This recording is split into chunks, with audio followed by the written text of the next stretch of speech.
La guerra que devastaba Oriente desde 1937 y desde la invasión japonesa de China.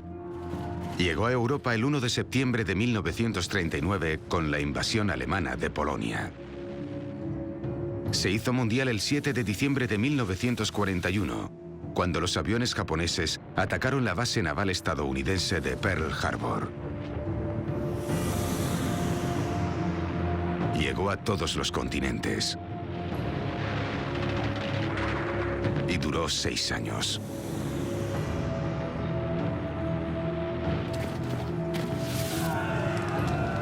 Terminó con un arma nueva para una época nueva. Esta es la historia del mayor evento provocado por el hombre. Y estos hombres forman parte de dicha historia.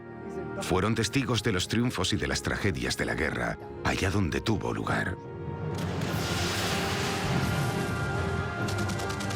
Su testimonio es parte de la historia de cómo se creó nuestro mundo.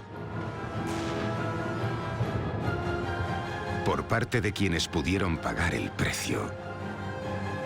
Y por aquellos que no lo consiguieron en las guerras que cambiaron el mundo.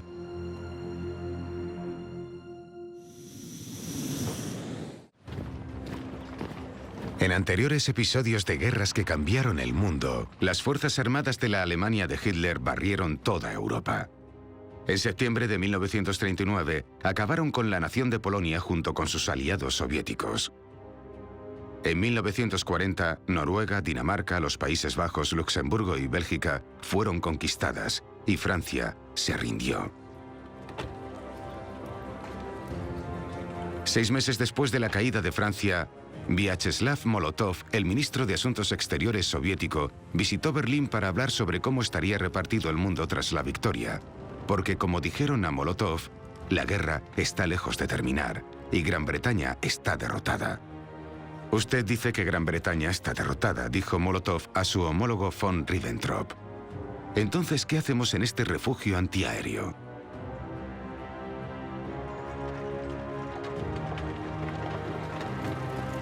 La respuesta a la pregunta de Molotov fue que Gran Bretaña no estaba derrotada.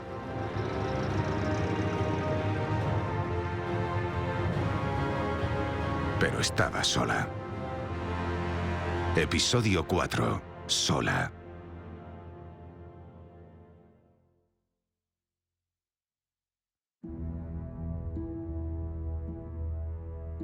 Al acabar la Guerra Civil Española, los 2 países de la península ibérica estaban controlados por dictadores fascistas.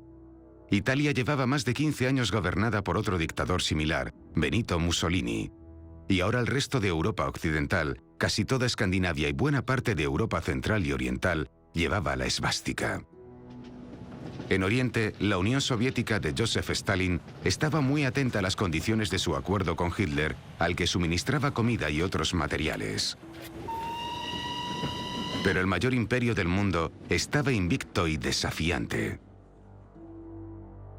La batalla de Inglaterra que mencionó su primer ministro estaba a punto de empezar. Sin embargo, el desafío salió caro. A principios del siglo XX, Gran Bretaña era la banquera del mundo, pero 50 años después sería la nación más endeudada, debiendo 40.000 millones de dólares.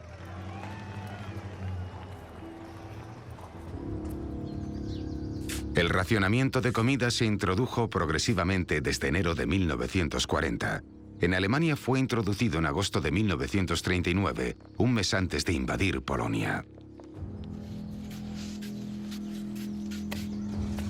A lo largo de la guerra, la gran mayoría de los británicos, incluyendo a más de la mitad de sus obreros, tenían un terreno, un jardín o una parcela. La dependencia británica de la comida importada se redujo hasta casi la mitad. Pero no todos en las islas británicas tenían tan buen talante. El poeta T.S. Eliot escribió a un amigo: «Estamos metidos en una catástrofe enorme, que incluye una guerra». Puede que estuviera pensando en la política de desinformación deliberada, diseñada para engañar a espías y a traidores, extendiendo el miedo entre la población, generando una multitud de alertas de invasión en las que participaban paracaidistas con uniformes variados, como monjas, curas y policías, por no mencionar aquellos con uniformes de color azul y paracaídas transparentes que eran invisibles al llegar. El 12 de mayo, el tabloide Sunday Pictorial preguntó si el gobierno se había planteado entrenar a jugadores de golf en el uso de rifles para eliminar a paracaidistas. Estas escenas multiplicadas por 1000 demuestran cómo nuestros hombres se preparan para defender a la Gran Bretaña. Un residente germano-suizo del barrio londinense de Kensington fue detenido por fumarse un puro de noche y apuntar con el lado encendido al cielo. Obviamente hacía señales a aviones enemigos. Muchos perros callejeros tuvieron menos suerte y fueron sacrificados bajo la sospecha de llevar mensajes.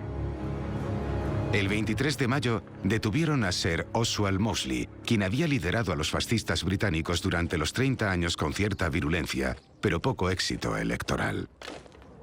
El día 31, el general Ironside, comandante en jefe de las fuerzas locales, informó de hombres sospechosos moviéndose por las noches en todo el país. Y el 2 de julio informó de gente haciendo señales por todas partes. Pero lamentó que no hubieran encontrado pruebas de las actividades de la quinta columna ni armas de destrucción masiva.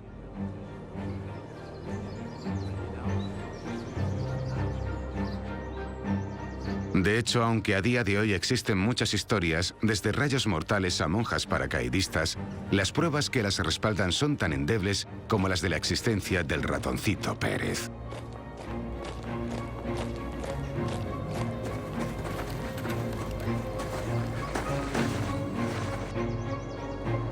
El secretario de Guerra Anthony Eden, presionado para formar algún tipo de defensa local, fue el 14 de mayo a comunicar por radio la formación de los Voluntarios para la Defensa Local, o VDL, aunque para algunos quería decir ver, dejarlo y largarse.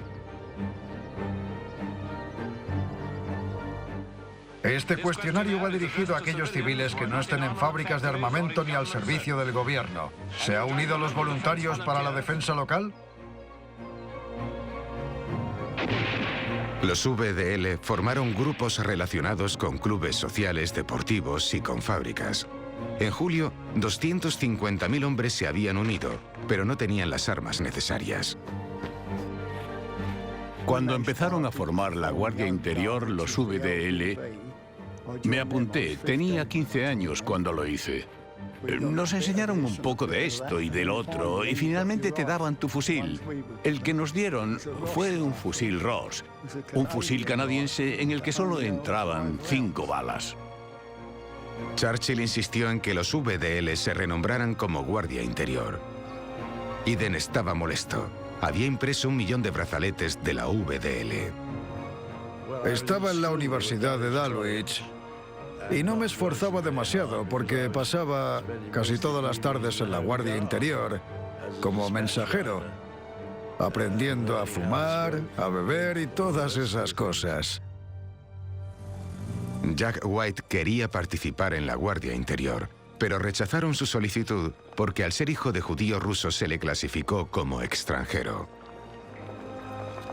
En la Primera Guerra Mundial, Jack White ganó la distinción más alta al valor, la Cruz de Victoria. No le clasificaron como extranjero enemigo ni le encarcelaron. 2000 extranjeros que vivían por la costa fueron detenidos, y no serían los únicos. Churchill dijo que era necesario apresarlos a todos. Contradiciendo a su famosa imagen tras la guerra, la Guardia Interior era una reserva muy seria. Llegaron a disparar a matar con varias bajas en sus misiones antiaéreas. Sus patrullas quitaron trabajo al ejército convencional y contenían, o más bien camuflaban, a grupos letales con entrenamiento de comandos con la tarea de matar y provocar el caos en caso de invasión.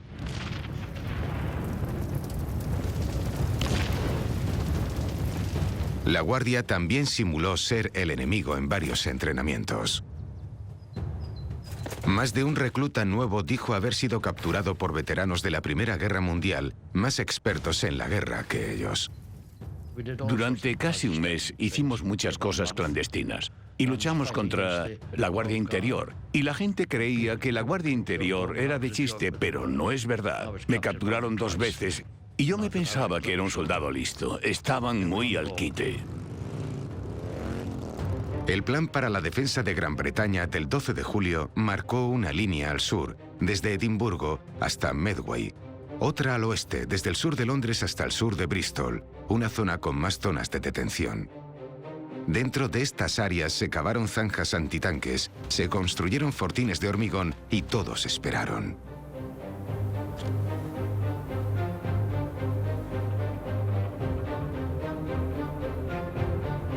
Winston Churchill esperó con un optimismo inagotable. Su madre era estadounidense. Su creencia en la unión de los pueblos angloparlantes está muy bien documentada, y su optimismo no se apoyaba por su confianza en el ejército británico, sino en la convicción de que Estados Unidos, inagotable e inextinguible, iría en su ayuda.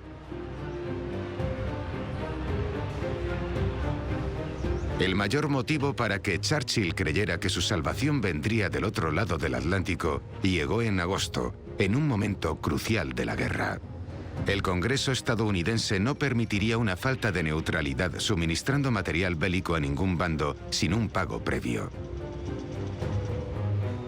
Las encuestas registraron que el apoyo estadounidense para implicarse en la guerra era de un mero 8%. Roosevelt encontró una forma llamada préstamo y arriendo. Gran Bretaña pagó en especie, cediendo las bases navales de sus posesiones de la India Occidental a Estados Unidos, y debía pagar a posteriori, cosa que hizo encantada. Tardó 50 años. Churchill dijo del préstamo y arriendo, un gran paso para que Estados Unidos esté de nuestra parte. 2 días después de firmar el acuerdo de préstamo y arriendo, el 15 de agosto, era el Adlertag, el Día del Águila, que el jefe de la Luftwaffe, el mariscal Goering, llamó el inicio de la fase crítica de la batalla de Inglaterra. Una ofensiva aérea alemana que pretendía tomar el control de los cielos del sur de Inglaterra para preparar su invasión. En cierto sentido, la ventaja ya había pasado de Alemania a Gran Bretaña. A principios de 1940, Gran Bretaña producía 256 cazas al mes. Winston Churchill, al reconocer la urgencia de elevar la producción, nombró a Lord Beaverbrook, dueño de un periódico anglo-canadiense, ministro para la producción de aviones. Y les suplico a todos ustedes, que aceleren los tanques, las defensas de la Gran Bretaña. Bajo la dirección de Beaverbrook, la producción del mes de julio se disparó a 496 cazas. Un artículo de la revista Time en 1940 llamó la atención sobre su récord y profetizó que esta guerra es una guerra de máquinas que ganarán las líneas de montaje. Lo importante es que las líneas de montaje británicas no solo daban muchos aviones, sino aviones buenos. Estos serían los Hurricanes y los Spitfires, que escribirían sus nombres en los libros de historia. Gran Bretaña utilizó otras herramientas que fueron vitales en el combate que les esperaba.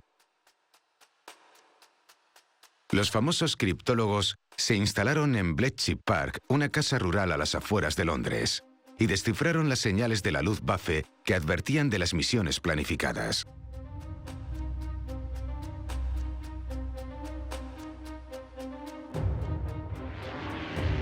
El trabajo entre guerras de un meteorólogo británico fue crucial para desarrollar una pantalla de estaciones de radar vital para la defensa aérea británica. Se llamaba Robert Watson Watt y bajo su liderazgo, el diseño e instalación de estaciones de detección y seguimiento de aviones llamadas Chain Home permitieron tener una alerta temprana de la llegada de escuadrones. Por supuesto, no todo era tecnología. La defensa de Gran Bretaña también dependía de los ojos de 30.000 observadores que miraban a través de prismáticos en 1000 puestos de todo el país. Al igual que Gran Bretaña, Alemania tenía aviones de primer nivel, pero no estaban diseñados para la tarea que les esperaba.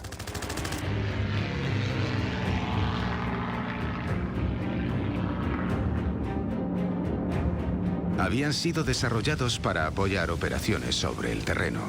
La Luftwaffe no tenía bombarderos pesados y el Fiat Stuka, como veremos, demostraría ser casi inútil.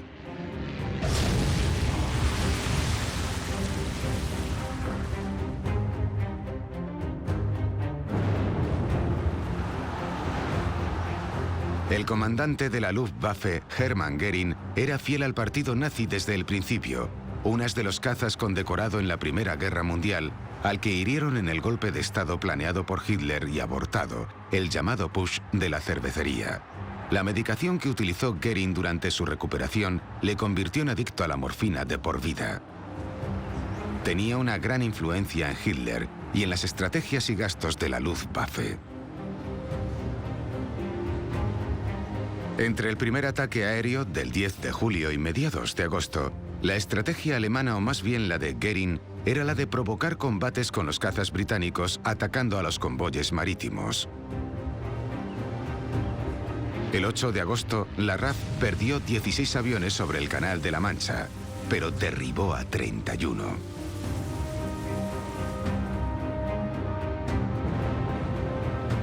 Durante los 3 días siguientes, las bajas alemanas siguieron siendo superiores a las de la RAF.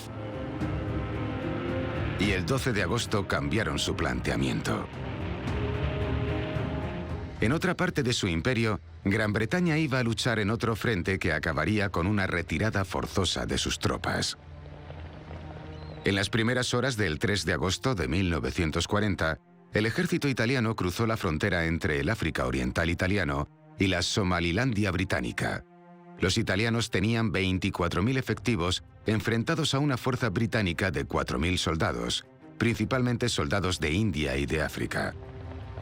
El cuerpo de camellos de Somalilandia, batallones de los King's African Rifles y el 315º Regimiento del Punjab estuvieron acompañados durante la campaña por otro regimiento indio y un batallón escocés de la Guardia Negra. Los británicos no tenían tanques, blindados ni armas antitanque. Esta fuerza luchó en la retaguardia contra el avance de los italianos hasta que la Royal Navy la retiró durante las primeras horas del 18 de agosto. Al día siguiente, los italianos avanzaron por la costa para terminar su conquista de la Somalilandia británica. No durarían mucho por allí.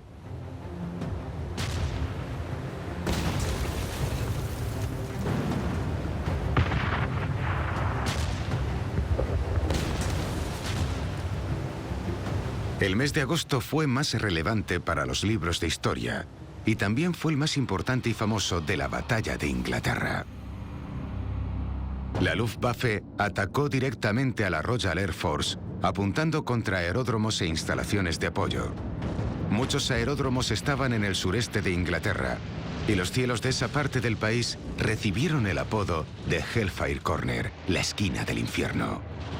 En aquel trocito de cielo lleno de rastros de vapor, murieron más pilotos de caza que en el resto de Gran Bretaña.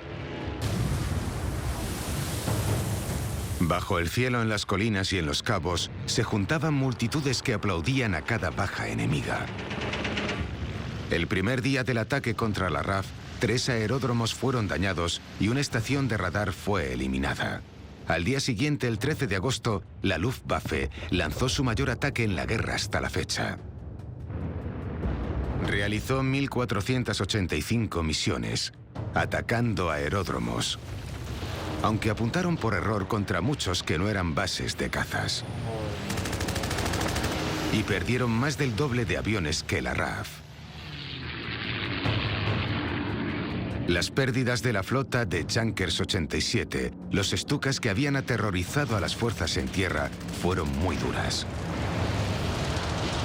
El Stuka fue un bombardero letal volando en picado, pero una máquina engorrosa volando a nivel, superada en velocidad y maniobrabilidad por los cazas británicos. Tras sufrir más pérdidas, los Stuka fueron retirados de la Batalla de Inglaterra. Y este fue el Adlertag, el día que según Göring sería el primer día de la fase decisiva de la batalla. La Luftwaffe realizó 1.786 misiones contra aeródromos británicos, perdiendo 76 aviones. La RAF perdió 35. Las cifras llevan a engaño.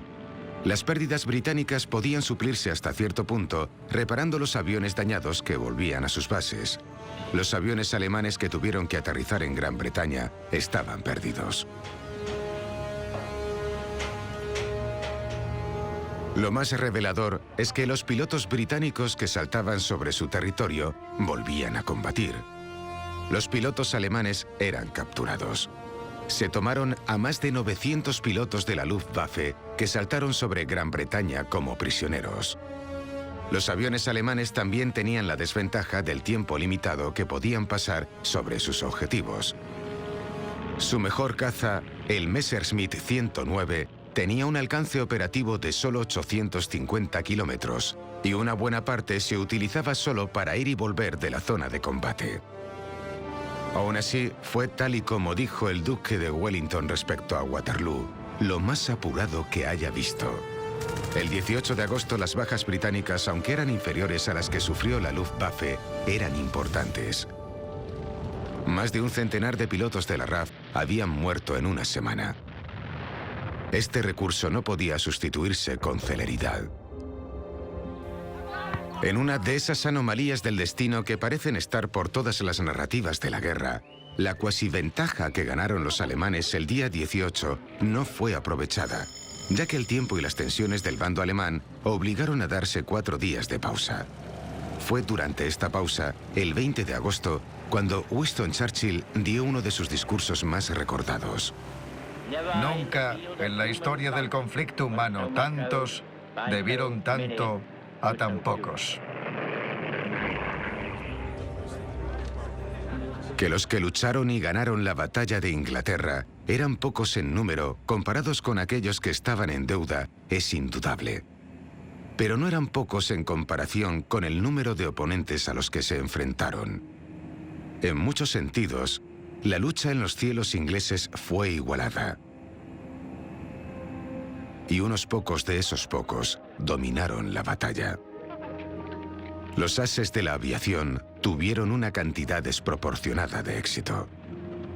Un 3,5% de los pilotos de la RAF fueron responsables del 30% de las muertes confirmadas. La primera fase de la batalla había sido atacar los suministros. Y la segunda fase, el ataque contra la RAF. Tras la pausa, el 24 de agosto comenzó la tercera y decisiva fase. Aquella noche, un bombardero Heinkel que se desvió de su rumbo lanzó sus bombas por error en un objetivo accidental. Serían las primeras bombas que cayeron sobre Londres.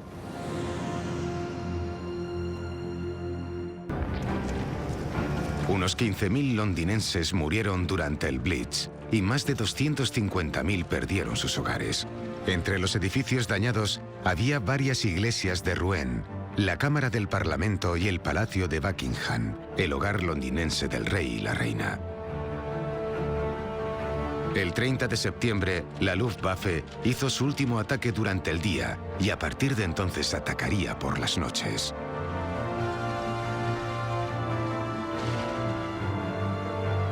El gobierno británico encargó unas encuestas para ver la moral de la población. Y el 80% seguía confiando en una victoria de Gran Bretaña. Los ataques disminuyeron.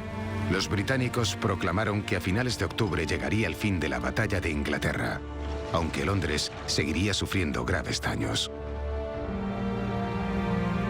El 14 de noviembre, el ataque en Coventry inició una fase nueva de la ofensiva alemana. Birmingham, Bristol, Southampton, Sheffield y Liverpool fueron atacadas en noviembre y en aquel mes hubo más de 4.500 civiles británicos muertos. En estas fechas, los bombarderos británicos estaban provocando una destrucción igual o superior en las ciudades alemanas, como veremos en otro episodio.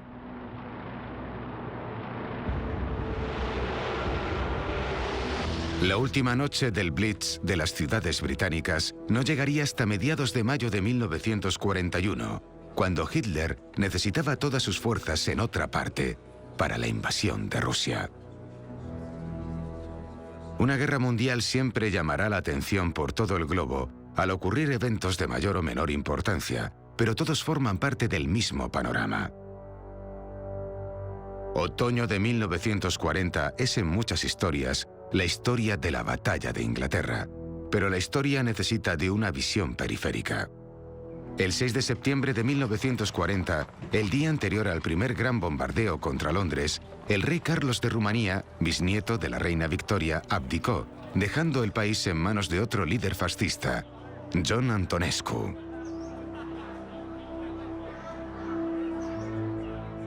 El 11 de septiembre, Hitler envió refuerzos del ejército y de la Fuerza Aérea a Rumanía para proteger los campos petrolíferos de Ploiesti, los únicos de relevancia en Europa. Esto también situó a la Wehrmacht en una base avanzada de operaciones contra la Unión Soviética. Pero ¿por qué Hitler daba la espalda a la invasión de Gran Bretaña? La Directiva 16 del Führer del 16 de julio de 1940, que ponía en marcha los preparativos para un asalto a Gran Bretaña, declaraba: ya que Inglaterra, a pesar de que su ejército está perdido, sigue sin mostrar disposición a llegar a un acuerdo, he decidido preparar, y si es necesario, ejecutar una operación de desembarco contra ella.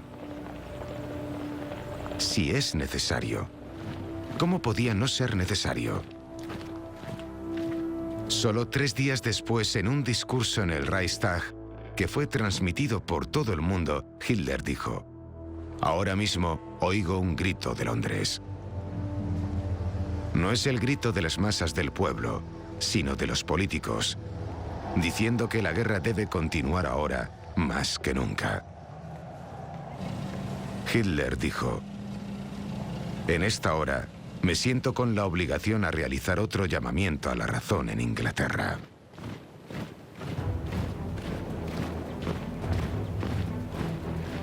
Hitler prefería llegar a una paz para tener la oportunidad de centrarse en su verdadero objetivo, la expansión hacia el este. El desafío británico se lo negó.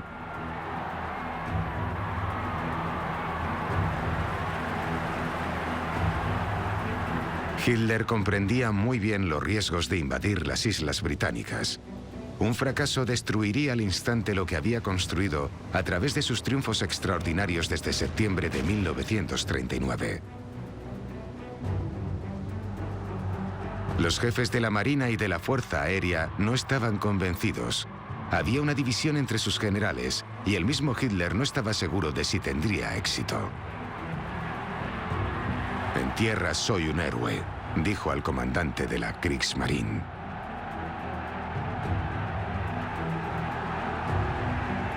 En el mar, soy un cobarde. Hay pruebas de que el plan de la invasión, la Operación León Marino, era una estrategia más política que militar, una artimaña para dar fuerzas a los que querían la paz en Gran Bretaña y obligar al enemigo a sentarse a negociar. En cierto modo, al menos para Hitler, era un farol. El último día de julio de 1940, Hitler organizó una reunión en Berghof, su casa cerca de Berchtesgaden, en los Alpes bávaros. Le hablaron de la dificultad de obtener buques adecuados para llevar a los soldados invasores por el canal y de los problemas para reunir hombres y material. La Marina alemana pidió posponer la invasión hasta mayo de 1941. Hitler pospuso la operación, pero solo hasta el 16 de septiembre, dando tiempo a la Luftwaffe para limpiar el canal de buques británicos y los cielos del sureste de Inglaterra de aviones ingleses, repitiendo la primera condición de la Directiva 16 del Führer, que la RAF quedara reducida moral y físicamente para que fuera incapaz de realizar cualquier ataque de importancia contra el desembarco alemán. Como hemos visto en la historia de la batalla de Inglaterra, no fue lo que ocurrió. Es más, durante la batalla de Inglaterra, la Luftwaffe realizó 21 ataques contra los torpederos de la Royal Navy que había en el canal. No fueron capaces de hundir ninguno. Alemania no tenía barcazas de desembarco, y con apenas 2 meses para montar una flota de invasión marítima, se vio obligada a convertir más de 2000 barcazas de río. Solo unas 800 tenían motor. El resto debían ser remolcadas. Cuando empezaron a reunir las barcazas en los puertos del canal, los bombarderos de la RAF recibieron la orden de atacarlas. Y un 10% de ellas fueron destruidas en sus embarcaderos. Cuando Hitler dijo a sus comandantes que la Operación León Marino quedaba pospuesta indefinidamente, culpó del fracaso a la Luftwaffe por no obtener la superioridad aérea y a una falta de coordinación entre las ramas del ejército alemán. Pero es difícil saber si él realmente creía en la invasión y en su probabilidad de éxito.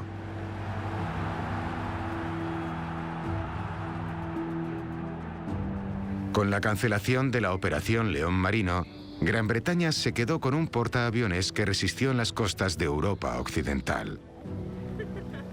El 11 de noviembre no sonó ninguna sirena en Londres por primera vez desde julio. La RAF había perdido 915 aviones. La Luftwaffe, 1733. Al dar la espalda a las islas británicas, Hitler esperaría o imaginaría que si Gran Bretaña no estaba derrotada, al menos se había retirado tras sus murallas para bravuconear, pero no para interferir en sus planes de futuro.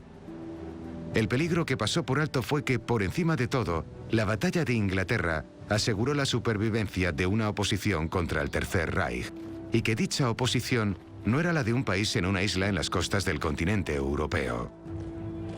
Era un imperio. Los sucesos que cambiaron la geografía política del continente europeo durante 1940 ahora tenían un efecto inesperado y estratégicamente relevante en la otra punta del globo, en Asia. Cuando Francia cayó, su régimen colaboracionista, el gobierno de Vichy del mariscal Pétain, pudo recuperar sus colonias, como hemos aprendido, bajo las condiciones del acuerdo de paz.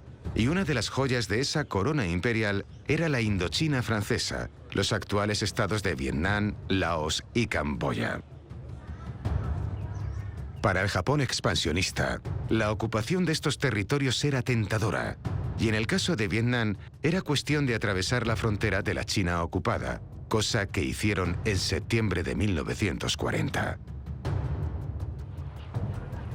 La razón japonesa de la invasión, que al estar en guerra era razonablemente legítima, era que los chinos nacionalistas recibían suministros por el puerto de Haiphong a través del ferrocarril chino-vietnamita.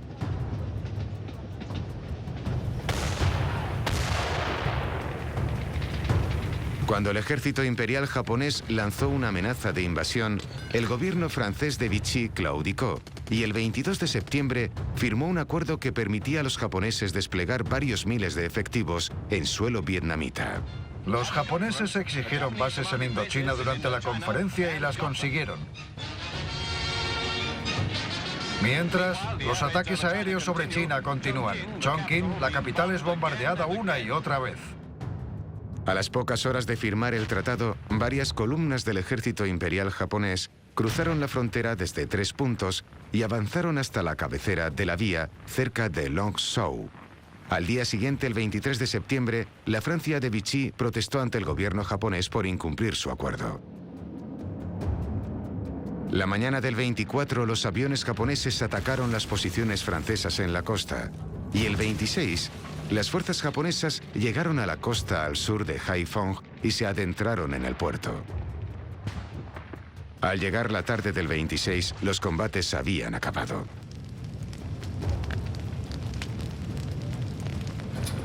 Entre otras concesiones, Japón recibió 3 aeródromos. Cuando apenas un año después lanzó la ofensiva que diseñó para crear la esfera de coprosperidad, estas y otras bases aéreas serían cruciales para dar apoyo aéreo a las invasiones japonesas de las colonias británicas de Malasia, Singapur y las Indias Orientales holandesas.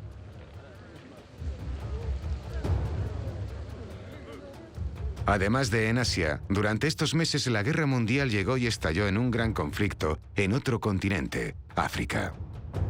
El 23 de septiembre se lanzó una misión conjunta entre Gran Bretaña y la Francia Libre contra una guarnición de Vichy en África Occidental. Para el 25 la misión había sido un fracaso humillante y retiraron sus fuerzas.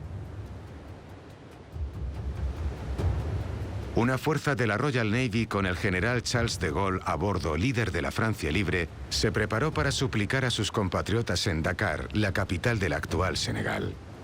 Lanzaron panfletos y los aviones de la Francia Libre aterrizaron, pero en vez de ser bienvenidos, capturaron a sus tripulantes.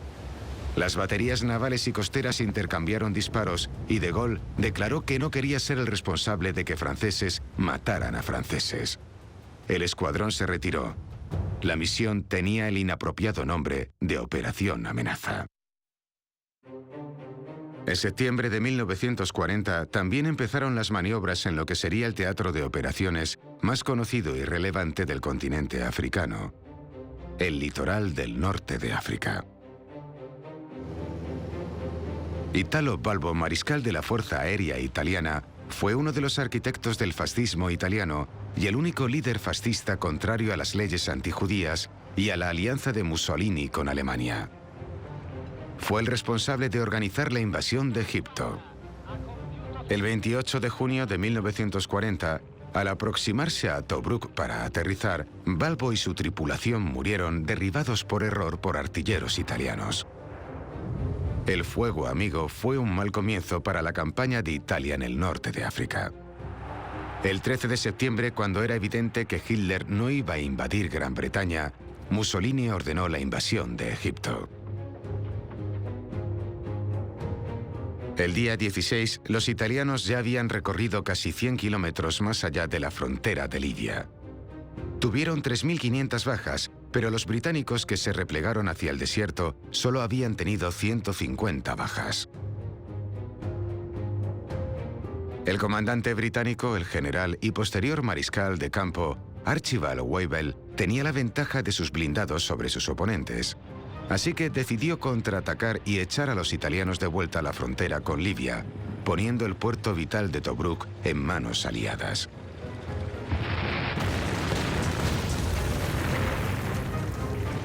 Los 50.000 efectivos de Wavell echaron a los italianos de Egipto. 138.000 prisioneros y más de 200 cañones cayeron ante la fuerza occidental. ¿Cuántos prisioneros ha capturado?, preguntó un oficial británico a otro. Creo que varias hectáreas, fue su respuesta. La historia de la guerra de Italia es recordada como una historia de derrotas, retiradas y rendición. Es una imagen injusta. Lo que no reconoce es la inferioridad de la maquinaria bélica italiana. Una estadística lo dice todo.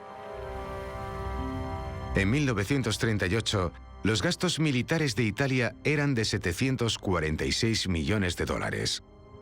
Alemania gastó 7.415 millones. La fuerza de Wavell era un ejemplo de la fuerza del Imperio Británico. Los soldados británicos lucharon codo con soldados más lejanos de Nueva Zelanda y Sudáfrica y con divisiones de la India. Todos los indios que lucharon bajo la bandera británica eran voluntarios. Sus motivos para alistarse eran sobre todo prácticos. Ser soldado era un trabajo que les daba comida, ropa y un hogar. Los soldados de los dominios, como Nueva Zelanda, eran muy patrióticos. Luchaban por su rey, Jorge IV, y por la patria. La guerra desafiaría los sentimientos imperiales de los dominios de raza blanca y transformaría la lealtad de los soldados indios. Mussolini, frustrado por el norte de África y por el ejército variopinto de Wavell, pasó a otros asuntos de una manera irresponsable.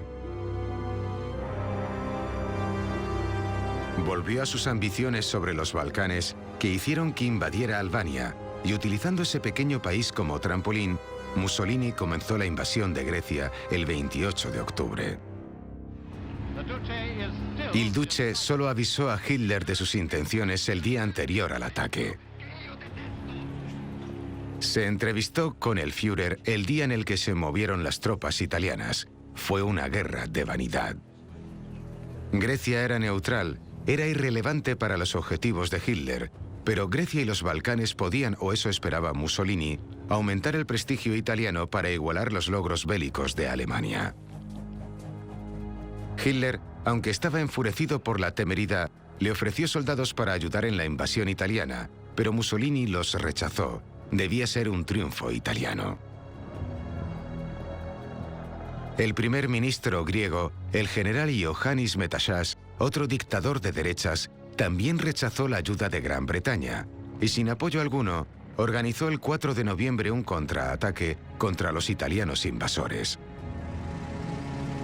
En cuestión de días, los italianos habían sido empujados hasta Albania, gracias en buena parte al clima, era invierno, y al terreno, las montañas septentrionales de Epiro.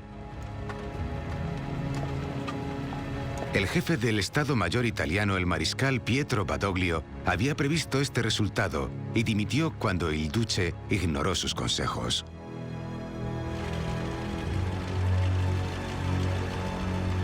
El 11 de noviembre, el primer día en el que Londres no tuvo un ataque aéreo, los italianos sufrieron otro contratiempo muy distinto. Los venerables torpederos británicos Swordfish, que actuaban desde el portaaviones HMS Illustrious, atacaron a la flota italiana mientras estaba amarrada en Tarento. Los británicos aplaudieron a lo que parecía una primera victoria desde hacía más de un año. Los italianos acabaron con 3 acorazados muy dañados y uno que nunca volvería al mar. Y el agregado naval japonés de Berlín fue a la escena rápidamente para tomar nota de lo que era capaz de hacer un ataque desde portaaviones contra una flota anclada.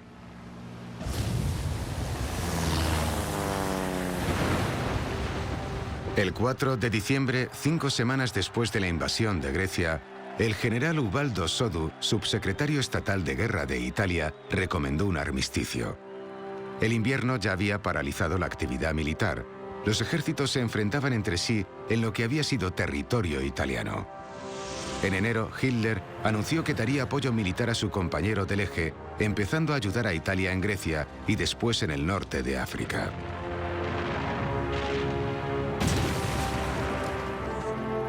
En enero, los británicos también iniciaron su ofensiva contra los italianos en el Cuerno de África, en Somalilandia y en Abisinia, cuyo emperador Haile Selassie fue expulsado de su trono por los italianos.